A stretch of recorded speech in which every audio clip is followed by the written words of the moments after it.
DPA news Marathi, शोध सत्य बातमीचा। भारतीय राजकारणामध्ये विशेषतः महाराष्ट्र राज्यामध्ये बहुजन समाजातील प्रस्थापित नेते बाळासाहेब आंबेडकर यांचे नेतृत्व पुढे येऊ देत नाहीत। त्यांना माहित आहे, बाळासाहेबांसारखे नेतृत्व महाराष्ट्र राज्याच्या राजकारणात यशस्वी झाले तर बहुजन समाजातील इतर पक्षातील नेत्यांचे काय हाल होतील हे सांगता येत नाही।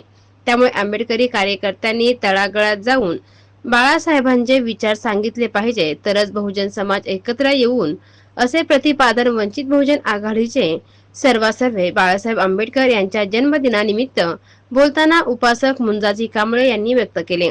या प्रसंगी भारतीय बौद्ध महासभेची तालुका अध्यक्ष पंडितराव पारवे यांची उपस्थिती होती।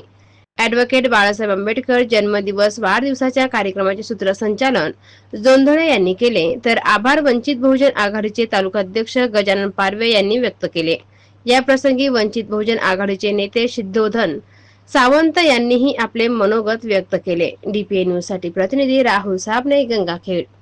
ताज्या घडामोडी व अपडेट जाणून घेण्यासाठी आताच DPA न्यूज चॅनलला सबस्क्राइब करा आणि बेल आयकॉन क्लिक करायला विसरू नका।